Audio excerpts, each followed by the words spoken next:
Lire la parole de Dieu. Nous sommes dans le livre de Romains, chapitre 6.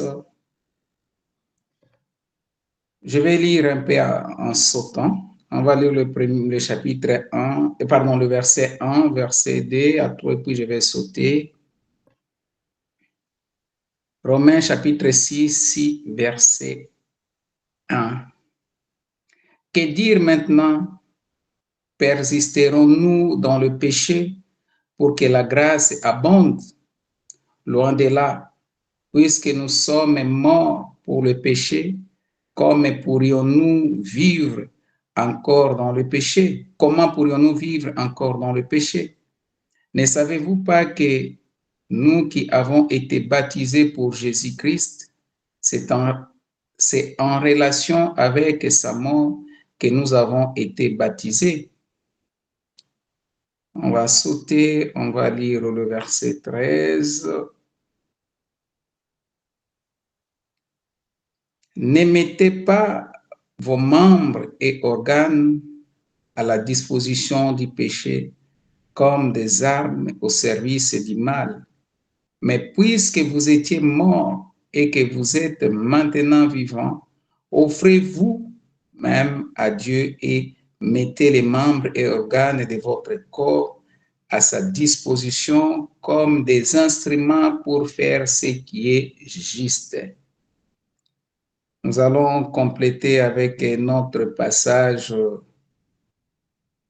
de ce mois, qui est les Romains chapitre 12, versets 1 à 2. Je vous recommande donc, frères et sœurs, à cause de cette immense bonté de Dieu, à lui offrir votre corps comme un sacrifice vivant, saint et qui plaise à Dieu. Ce sera là de votre part un culte raisonnable. Ne prenez pas comme modèle le monde actuel, mais soyez transformés par le renouvellement de votre intelligence pour pouvoir discerner la volonté de Dieu, ce qui est bon, ce qui lui plaît, ce qui est parfait. Amen, amen. Amen. Amen. Je voudrais m'acquitter d'un devoir, c'est celle de rendre grâce à Dieu pour ce temps, parce que sans Dieu, nous ne pourrions pas être capables de nous tenir devant vous à cet instant et de vous parler. Nous sommes aussi reconnaissants au pasteur Papi, lui qui ne cesse jamais de nous donner cette occasion, qui nous permet d'apporter la parole de Dieu, mais qui nous permet, au-delà d'apporter la parole de Dieu, de se familiariser. Que le Seigneur les bénisse et que le Seigneur vous bénisse, vous qui êtes présents en ces lieux. Amen. Car ce culte, c'est un moment de joie, c'est un moment d'amour, c'est un moment d'intimité. Et surtout, c'est un moment de relation avec Dieu. Que le Seigneur soit béni pour cette occasion. Notre thème du mois, comme nous le savons, c'est la consécration à Dieu. La fois passée, nous avons dit la consécration à Dieu, une alliance de cœur, une alliance avec Dieu. Et là, nous avons essayé de passer un peu superficiellement par rapport à la définition de la consécration. Et nous avons dit la consécration, c'est la vie d'un mis à part. La consécration, c'est une vie d'une personne qui fait alliance avec Dieu. Et en faisant alliance avec Dieu, cette personne abandonne une ancienne vie, une ancienne marche et commence une nouvelle marche par rapport au traité de l'alliance, par rapport aux clauses de l'alliance, par rapport aux articles de l'alliance. Et là, nous avons dit également que un consacré, c'est quelqu'un qui ne peut pas marcher comme il marchait dans le passé. Un consacré, c'est quelqu'un qui marche selon les clauses de l'alliance, parce que l'alliance est faite, même dans le plan de ce monde entre deux personnes, c'est lorsqu'on se retrouve dans une position qui vous met dans des dispositions à faire cette alliance. Et dans le cas de ce monde, l'alliance est faite dans le clause des rapports de force. Vous vous retrouvez dans une position de faiblesse, vous allez faire une alliance et signer une alliance avec celui qui est plus fort que toi, afin que quand tu es menacé, que cette personne te vienne au secours. Amen, amen. Et nous avons dit dans notre développement que le Seigneur a dit aux enfants d'Israël que je vais signer une nouvelle alliance avec vous, qui est différente de cette alliance que j'ai signée avec vos pères.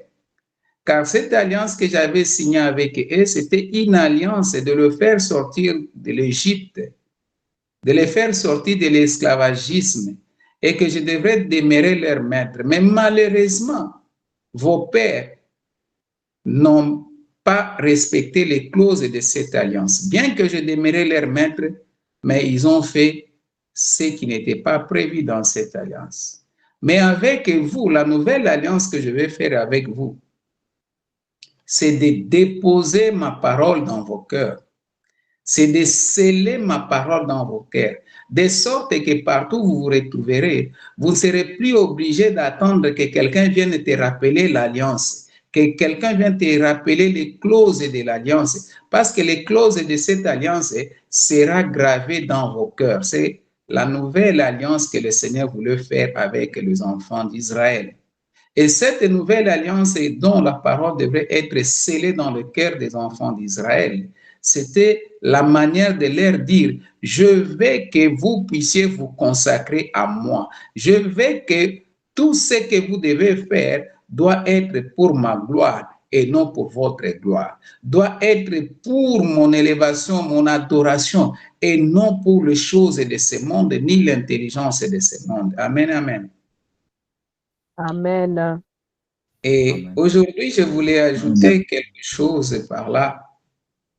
La consécration à Dieu, une vie à Dieu. Amen, amen.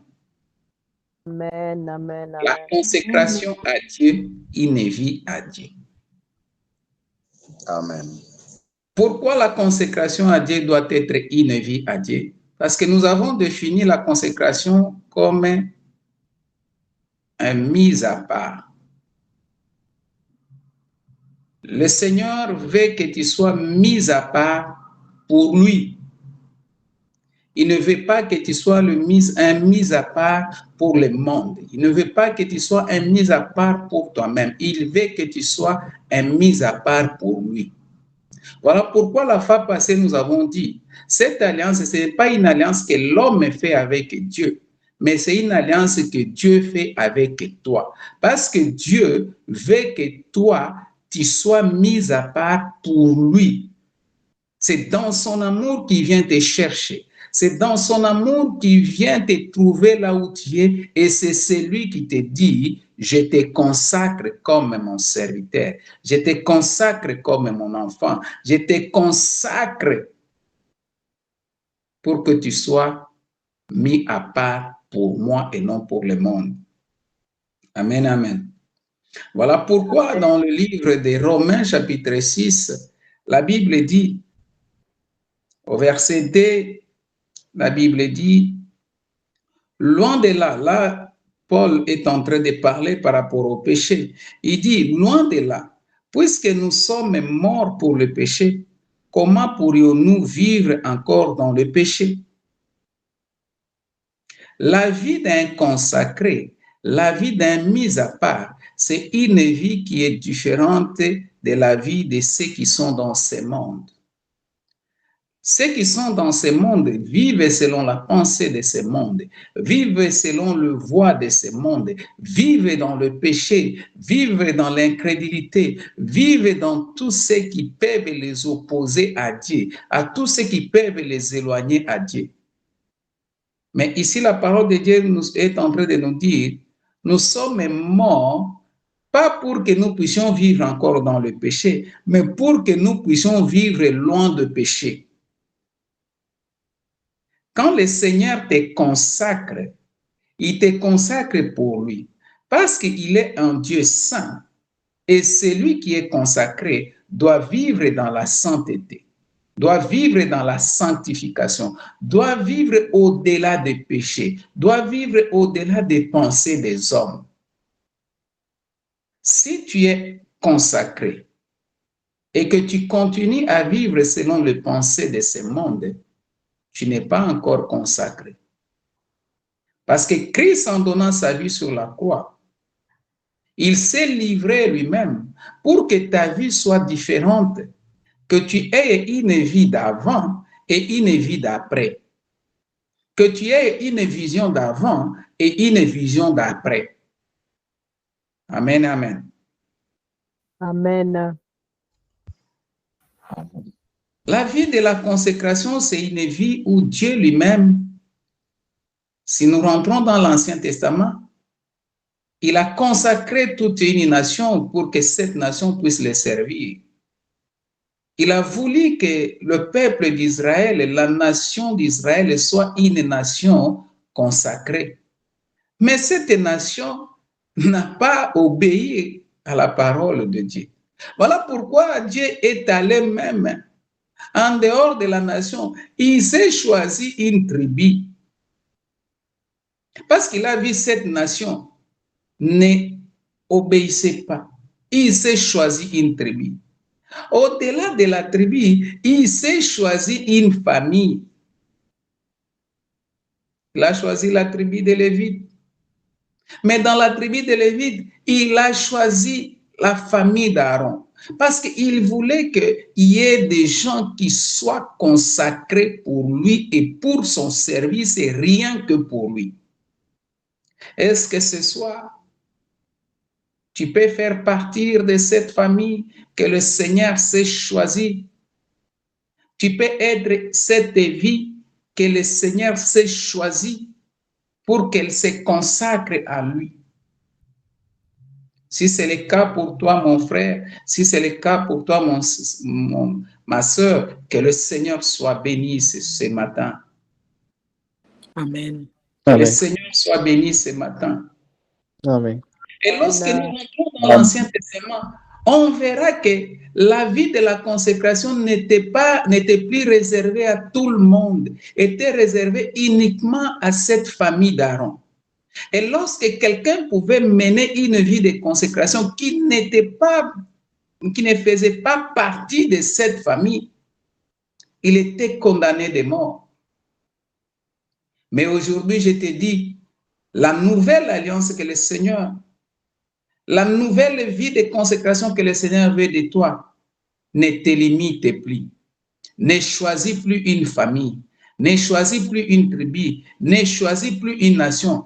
Cette vie de consécration, le Seigneur a besoin à toute vie qui veut être consacrée à lui. Le Seigneur est là.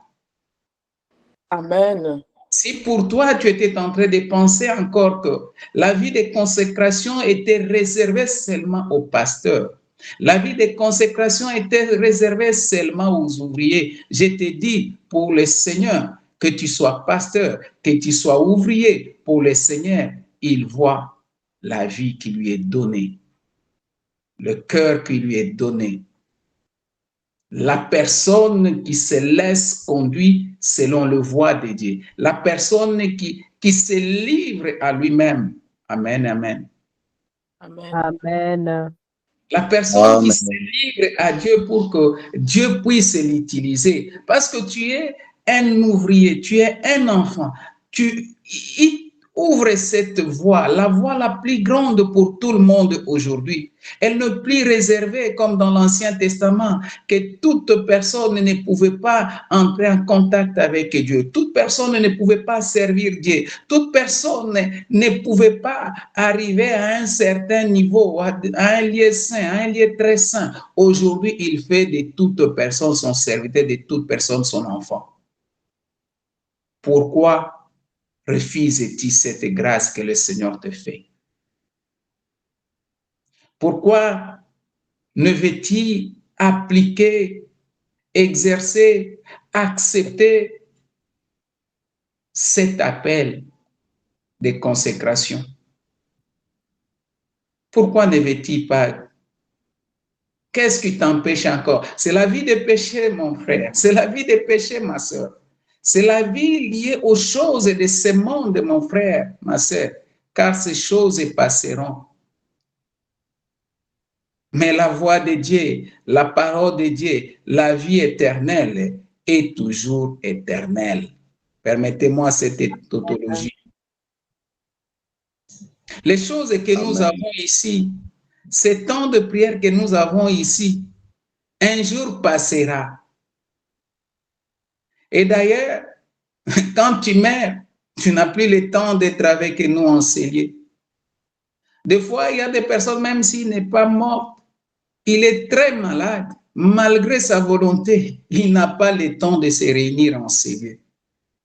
Mais pour toi, Dieu te fait grâce. Et voilà pourquoi Dieu est en train de t'interpeller ce dimanche et il te dit, donne-moi ta vie. Parce que moi, j'ai donné mon Fils unique pour toi, afin que tu sortes dans cette situation, afin qu'il n'y ait point de barrière entre toi et moi, pour que tu puisses te consacrer à moi et à moi seul, car c'est moi qui viens vers toi pour te dire, je te consacre comme serviteur. Et parce que je viens vers toi, je viens te témoigner mon amour. Et cet amour, je l'ai témoigné et toi-même, tu as le preuve parce que j'ai donné mon Fils unique pour toi, afin que tu te consacres. Amen, amen. Amen. La vie d'un consacré, c'est une vie qui doit être exceptionnelle. Qui doit être exceptionnelle. Ce n'est pas une vie qui doit demeurer dans le péché. Ce n'est pas une personne consacrée, ce n'est pas une personne qui doit faire selon sa volonté ou selon la volonté de ce monde. Car il doit se souvenir toujours de la vie, de l'œuvre de la croix. Il doit se souvenir toujours de ce que Christ a fait sur la croix de Golgotha. Et le verset 3 est en train de nous dire de Romains chapitre 6, ne savez-vous pas que nous qui avions été baptisés pour Jésus-Christ, c'est en relation avec sa mort que nous avons été baptisés. Nous avons donc été ensevelis avec lui par le baptême, en relation avec sa mort, afin que comme Christ a été ressuscité par la puissance glorieuse du Père, nous aussi, nous menions une vie nouvelle. Oh, la vie d'un consacré, c'est une vie nouvelle. La vie d'un consacré, c'est une vie nouvelle. Ce jour-là, quand tu as reçu Christ, tu as été enseveli avec lui par les eaux de baptême. Et quand tu as quitté les eaux de baptême, tu dois mener une nouvelle vie. Qu'est-ce qui te retire encore en Égypte, qui te retourne encore en Égypte? Qu'est-ce qui te ramène encore en Égypte? C'est ces choses qui passeront, qui sont en train de t'empêcher à être ou à vivre ou à demeurer dans une vie de consécration. Tu es en train de renier le baptême que tu as reçu à cause des péchés, à cause des choses de ce monde, à cause des intérêts qui passeront. Je voudrais vous dire, mon frère, ma soeur, vous qui êtes dans les pays étrangers, vous avez votre qualité de souffrance qui est peut-être différente de la souffrance dont nous avons dans les pays africains. Votre souffrance, c'est comment obtenir les documents de séjour, comment obtenir les cartes de résidence. Est-ce que c'est à cause de la recherche de ces documents que tu peux renoncer à la vie d'un consacré, que tu peux renoncer à la vie de sanctification et te plonger dans le péché, à des choses qui passeront? C'est à cause de ces documents dont tu as les rendez-vous reportés chaque fois et des fois on te refuse de te donner ces documents sans raison valable que tu peux te tourmenter et manquer de mener une vie de consécration. Je te dis, mon frère, ma soeur, ces choses ne peuvent pas t'empêcher de donner ta vie à Christ. Quand je suis en train de parler d'une vie pour Dieu à cet instant, ce n'est pas cette vie de recevoir Christ comme Seigneur et Sauveur. Mais nous sommes déjà au-delà. Tu as déjà reçu Christ comme Seigneur et Sauveur. Mais tu dois vivre maintenant comme un mis à part. Tu dois vivre maintenant comme la parole est en train de nous dire ici, comme Paul est en train de dire, que le péché ne peut pas nous retenir encore parce que nous avons été ensevelis avec Christ dans les eaux de baptême. C'est-à-dire la vie des péchés a été ensevelie. La vie des péchés devient une vie passée. Comme je l'ai dit, il y a un avant et il y aura un après. L'avant, c'était cette vie de péché que tu menais avant de recevoir Christ. C'était cette vie d'incrédulité que tu menais avant de recevoir Christ. C'était cette vie de refuser même la parole de Dieu avant de les recevoir. Mais quand tu l'as reçu, tu dois mener une nouvelle vie. Amen, amen. Amen. Amen. Amen. La vie avec Christ, la vie avec Dieu, la vie de consécration, c'est une vie nouvelle. Vous savez, c'est un exemple qui marche bien avec vous qui êtes dans des pays développés. Lorsque vous regardez votre vie que vous étiez en train de mener dans le pays africain, et quand vous êtes en train de mener une vie dans ces pays développés, vous-même, vous le dites toujours, non, ça c'est une autre vie qui est différente de la vie africaine. Parce que vous trouvez certaines conditions qui sont réalisées, qui deviennent favorables dans la vie d'une personne. Le minimum, les choses simples qui doivent être trouvées dans la vie d'une personne sont trouvées. Mais lorsque vous refusez cette nouvelle vie que vous êtes en train de mener dans ces pays développés, vous vous dites non, non, bien que je sois dans un pays développé pareil, je vais vivre comme je vivais en Afrique. Je vais vivre comme on vivait dans l'Antiquité. Je pense que de toi-même ou les gens qui t'entourent te diront il y a quelque chose qui ne marche pas en toi. On va dire non, peut-être qu'il a craqué, il faut voir un psychiatre, il faut voir un médecin, je ne sais pas moi quelle qualification de ces médecins, mais on va dire qu'il y a quelque chose qui ne marche pas en toi. C'est la même chose avec la vie d'un consacré. C'est-à-dire qu'il a quitté la vie de saleté. Tu as quitté la vie de péché, tu as quitté la vie de l'ignorance, tu as quitté la vie de négligence, tu as quitté la vie de l'incrédulité. Tu as reçu Christ. Mais comment ne veux-tu pas marcher selon le principe d'une vie nouvelle? Tu veux au même moment se retrouver dans une situation de vie nouvelle, mais mener la vie passée. Ce sont des choses qui ne marchent pas. La parole de Dieu dit, celui qui tient à la charrie et regarde derrière n'est pas digne d'un enfant de Dieu, n'est pas digne d'un serviteur de Dieu. Amen, amen.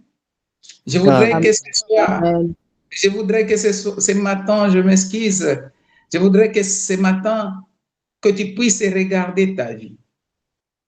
Est-ce que réellement tu es en train de mener ta vie comme la vie d'un consacré ou tu es en train de mener la vie dans le péché?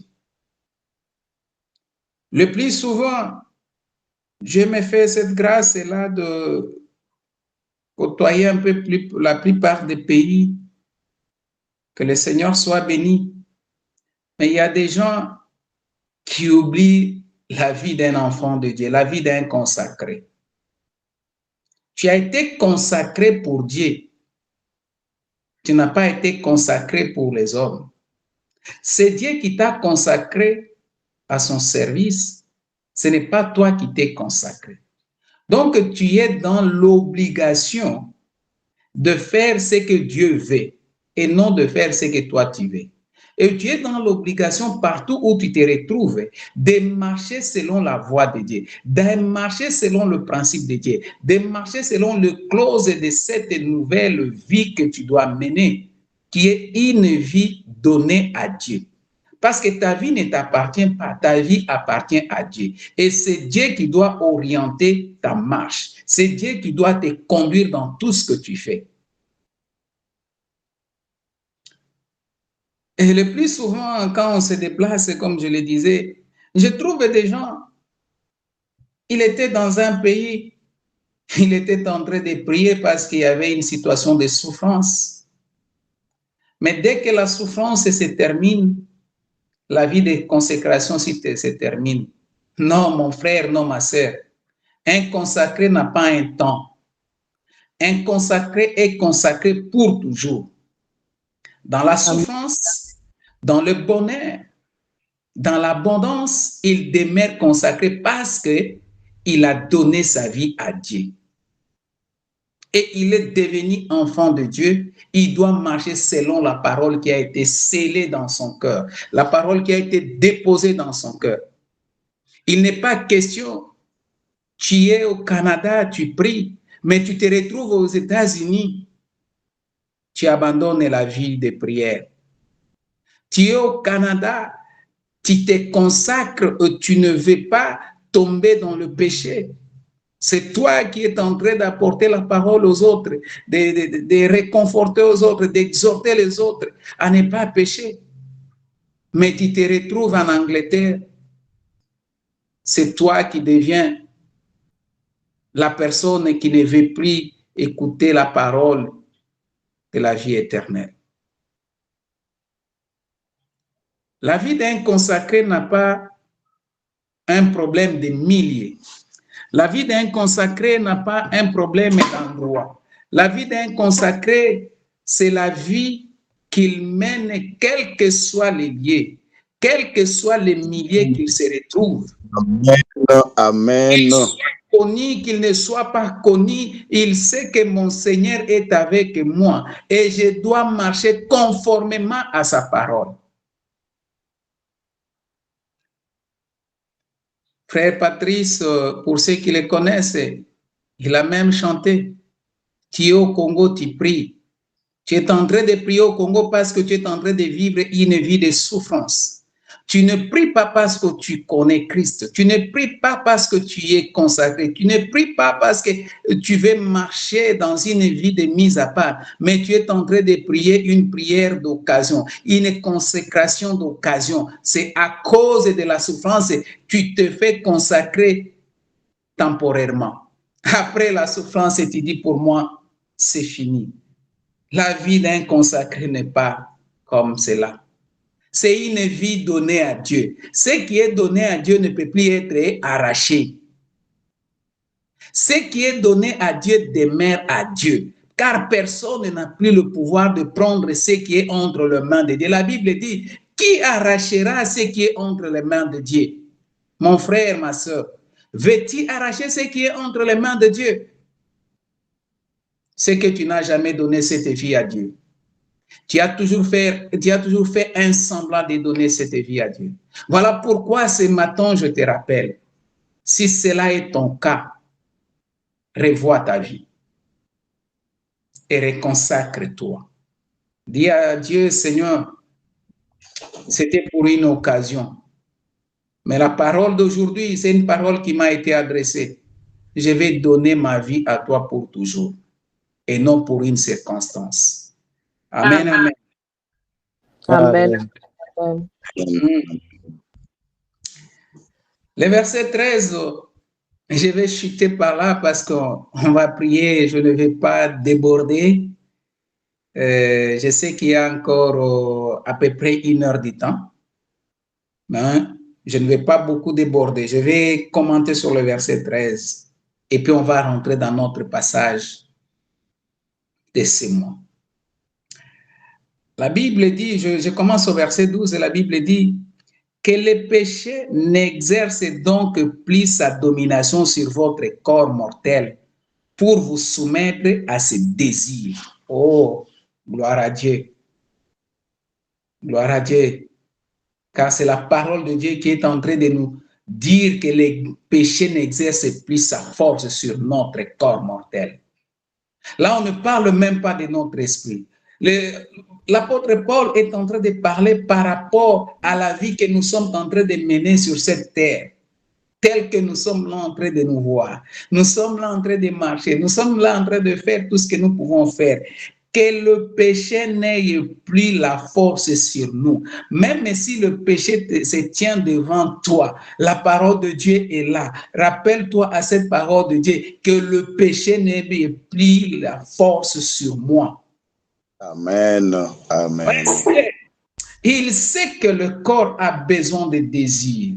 Il sait que l'homme vivant dans ce monde a besoin de certaines choses. Mais toutes choses dont le corps en a besoin n'est pas pour la gloire de Dieu. Certaines choses, c'est pour perdre l'homme de la voie d'appel. C'est pour perdre l'homme de la voie de consécration. Et ce sont le péché. Et tout ce qui est péché ne peut plus avoir une force d'exercer dans le corps que nous avons maintenant ici. Que le Seigneur soit béni parce qu'il nous a donné la capacité enfin que le péché n'ait plus la force de s'exercer en nous, mais que nous puissions marcher au-delà du péché parce qu'il nous a donné le Saint-Esprit. Et il dit, Christ dit, le Saint-Esprit vous convaincra de péché. Voilà pourquoi l'apôtre Paul dit que le péché n'ait point la force sur vous, parce qu'il sait que l'Esprit de Dieu est en nous. Et quand l'Esprit de Dieu est en nous, nous sommes plus que vainqueurs et le péché ne peut plus rien. Laisse une personne acclamer le Seigneur. Cette parole t'est adressée, mon frère. Cette parole t'est adressée, ma soeur. Amen, amen. À chaque fois quand tu te retrouves devant un péché, dis-toi, je suis consacré ou je ne suis pas consacré. Qu'est-ce que la parole de Dieu dit par rapport à moi qui est consacré? Que le péché n'ait plus la force de s'exercer dans mon corps. On ne parle pas de l'esprit, on est en train de parler de ce corps charnel, de ce corps mortel. Parce que ce corps veut certaines choses. Et les choses que ce corps veut, c'est les choses qui nous conduisent à pécher. Et le péché nous éloigne de Dieu. Le péché nous écarte de notre consécration, de notre vie de mise à part. Voilà pourquoi l'apôtre Paul dit que le péché n'ait plus la force de s'exercer dans votre corps. Pourquoi? Parce que l'Esprit de Dieu est en nous et l'Esprit de Dieu nous convainc de péché. Tout ce que nous chercherons à faire, que si c'est un péché, si c'est quelque chose qui nous éloigne de la parole de Dieu, le Saint-Esprit nous convaincra et nous ne commettrons pas cela afin que nous ne puissions pas pécher. Que le Seigneur soit béni. Amen. Amen. Oui. Ne mettez pas vos membres et organes à la disposition du péché comme des armes au service du mal. Oui, j'aime l'apôtre Paul. L'apôtre Paul est en train de nous parler les choses que nous vivons dans ce monde, les choses dont nous devons traverser. Avant que nous puissions aller dans l'esprit, nous devons comprendre la vie que nous menons ici. Voilà pourquoi il est en train de dire que notre corps, que le membre de notre corps, que les organes de notre corps ne se constituent pas à une arme au service du mal. Que tes pieds-là ne se constituent pas à une arme au service du mal. Que tes mains ne se constituent pas à une arme au service du mal. Que ta bouche ne se constitue pas à une arme au service du mal. Et surtout, les mamans, vous allez m'excuser, surtout les mamans, leur bouche se constitue au service du mal. S'il y a une maman, qu'elle acclame d'abord pour le Seigneur, pour les choses dont je vais dire.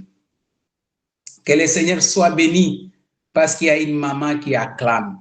parce qu'il reconnaît que la parole de Dieu est là pour trancher et est là pour la justice, est là pour conduire dans la voie de Dieu. Pourquoi je prends cet exemple? Ce n'est pas seulement les mamans, il y a même les papas qui sont plus que les mamans. Mais je vais prendre d'abord l'exemple des mamans. Quand vous vous constituez en groupe, que votre bouche ne soit pas une arme pour le service du mal. Les colportages, comme on dit chez nous à Lingala, là, oyokaki balobaki, pour ceux qui comprennent le Lingala. Alors, Amen. quand vous vous constituez en groupe, que ce soit un moment de partager la parole de Dieu, que ce soit un moment d'exhorter les autres, que ce ne soit pas un moment de colportage, que ce ne soit pas un moment de parler du mal aux autres, que ce ne soit pas un moment de faire sortir de paroles de malédiction dans votre bouche, même envers vos propres enfants, les mamans. Des fois, vous faites sortir le parole de malédiction dans votre bouche envers vos propres enfants. Et des fois même envers vos maris. Je voudrais dire, si en ces lieux, il y a quelqu'un qui se reconnaît dans ces choses-là, dis-toi que la parole de Dieu dit que le membre de mon corps, que les organes de mon corps ne se constituent pas à une arme au service du mal. Si le membre de mon corps, les organes de mon corps se constituent à une arme pour le service du mal, c'est que je n'ai jamais été consacré. Amen, amen. Est-ce qu'il y a une maman consacrée à enseigner? Amen. Est-ce qu'il y a une maman consacrée à enseigner? Je voudrais dire qu'il y a une maman consacrée à enseigner, que cette maman-là puisse pousser un cri de joie. Je ne veux pas les acclamations numériques. Je veux un cri de joie pour dire que la parole de Dieu est entrée en enseigner, est entrée dans ton cœur, est entrée dans ta vie, afin que les choses se transforment dans ta vie. Je vais entendre le cri de joie d'une maman enseignée. Les acclamations numériques nous empêchent à faire manifester la gloire de Dieu. Voilà pourquoi je dis toujours au pasteur que je me trouve toujours gêné quand je suis loin de ma maison parce que je ne sais pas exercer ma voix. Que le Seigneur soit béni. Amen. Que le Seigneur soit béni. Mais l'apôtre Paul est en train de nous dire une chose. Ah, là, je vais apporter l'équilibre.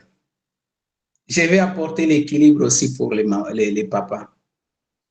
Les papas, les femmes que vous avez, ce sont les êtres chers. Je ne veux pas dire que vous avez. Les femmes que nous avons, ce sont les êtres chers que le Seigneur nous a donnés, dont nous devons veiller.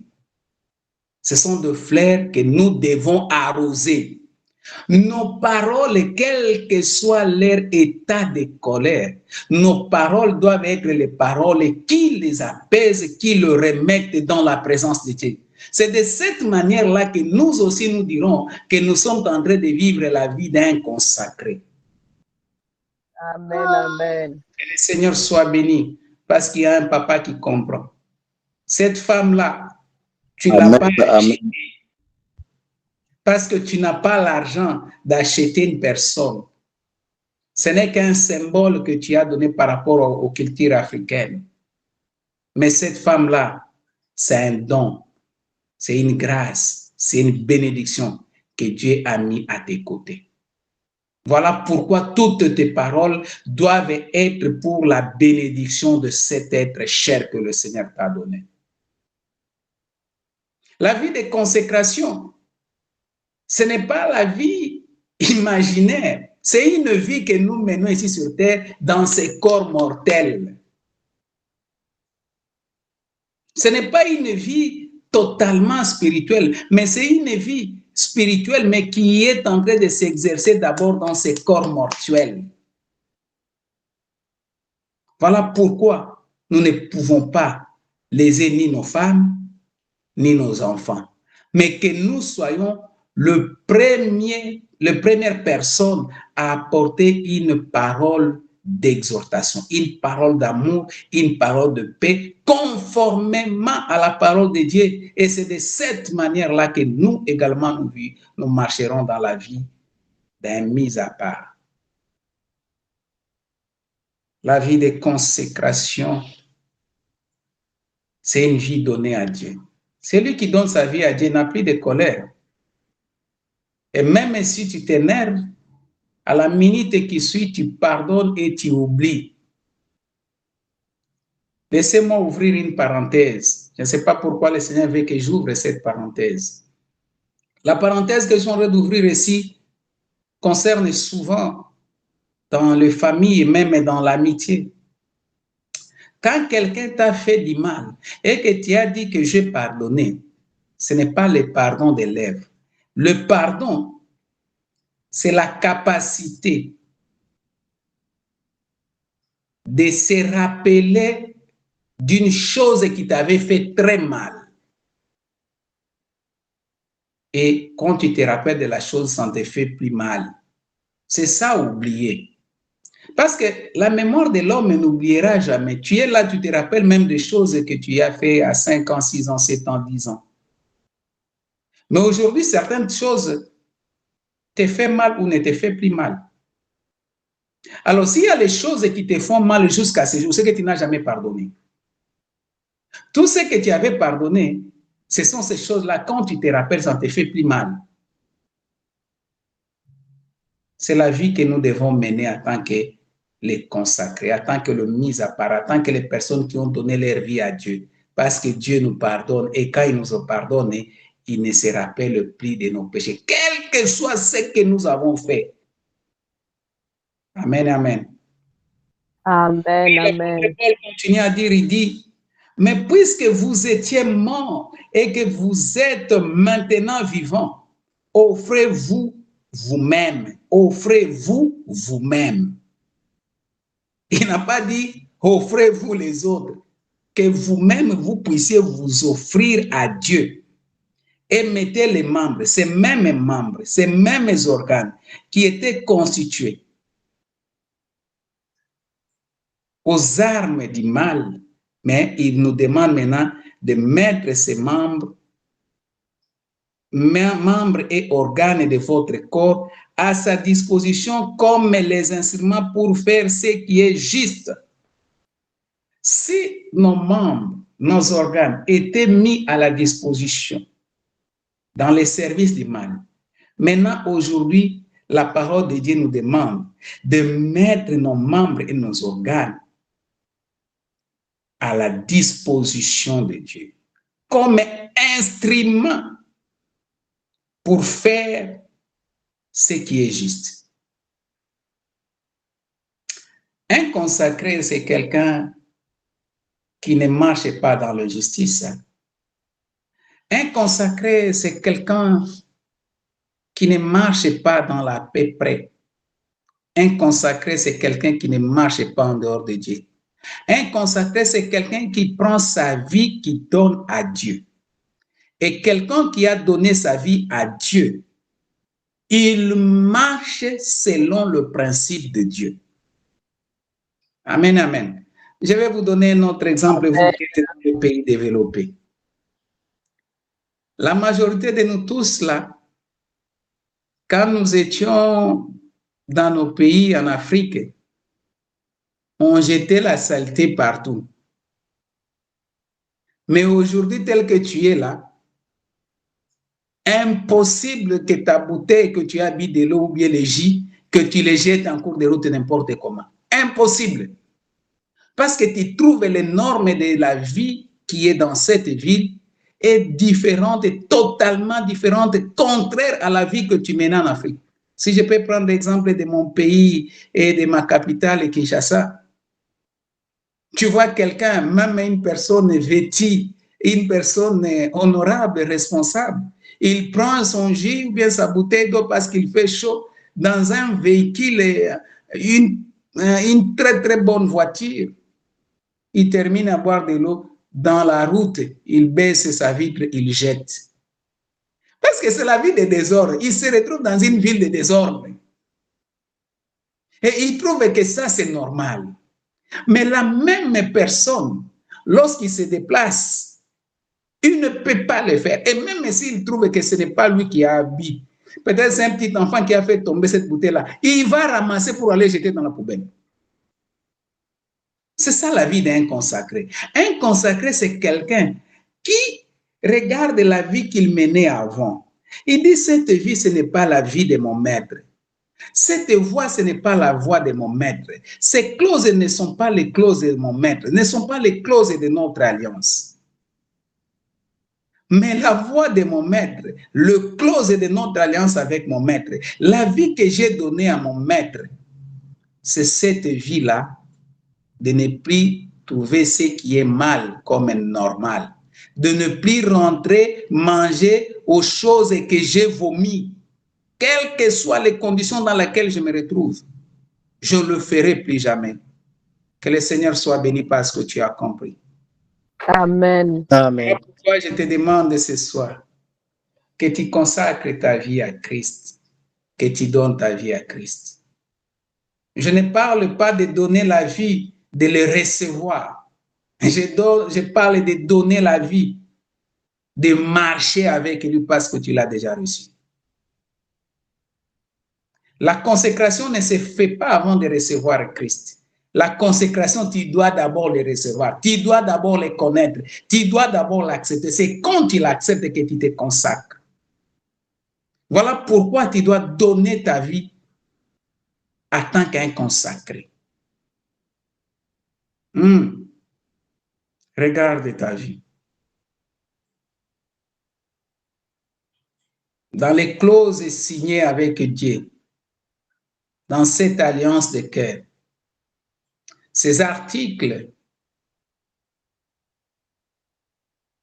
aujourd'hui, tu marches dans cette nouvelle alliance, tu marches dans cette consécration, et en marchant dans cette consécration, as-tu donné ta vie à Dieu? Incline ta tête et prie. Je veux que tu inclines ta tête et que tu puisses prier.